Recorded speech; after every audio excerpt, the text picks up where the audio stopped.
وہ پانی پیتے تھے، کھجور کھاتے تھیں، بیٹے کو دودھ پلاتے تھے۔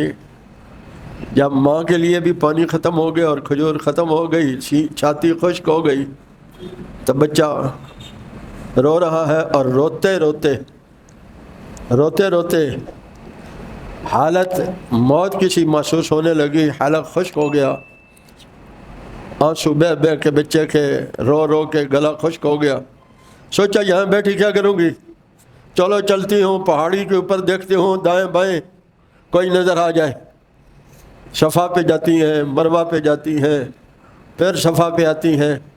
درمیان میں یہ جو صفا مروہ کے پیچھے علاقہ ہے، ان پہاڑوں پہ بارش جب ہوتی تو تیزی سے پانی بیت اللہ شریف کی طرف آتا تھا۔ بیت اللہ شریف گہری جگہ تھی، یہاں پانی جمع ہو جاتا تھا، تو وہ جو جہاں سے پانی گزرتا تھا وہ برساتی نالا جو گہری جگہ تھی وہاں آتی تو تیزی سے بھاگ کر پھر دور ہی منڈیر تک چلتی تھی، جہاں آج ہر حج اور عمرے والے کو بھاگ کے چلنا پڑتا ہے۔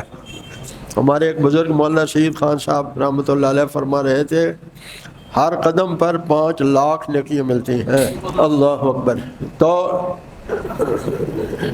اللہ نے چشمہ جاری کر دیا 7 چکروں کے بعد۔ انوار ختم نبوت ٹرسٹ پاکستان